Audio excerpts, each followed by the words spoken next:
कमलायतलोचन लोकपते विजयी भव वेङ्कटशैलपते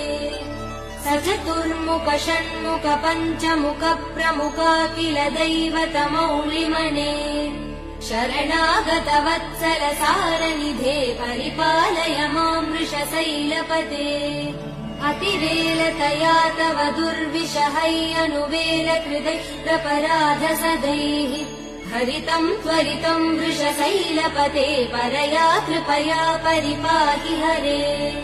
अधिवेङ्कटशैलमुदारमते जनताभिमतादिकदानरतात् परदेव दया गदितान् निगमै कमलादयितान् परं कलये कलवेणुरवा वसगोपवधू शतकोटिवृतात् स्मरकोटिसमात् प्रतिवल्लविकाभिमदात् सुखदात् वसुदेव सुधान्न परं कलये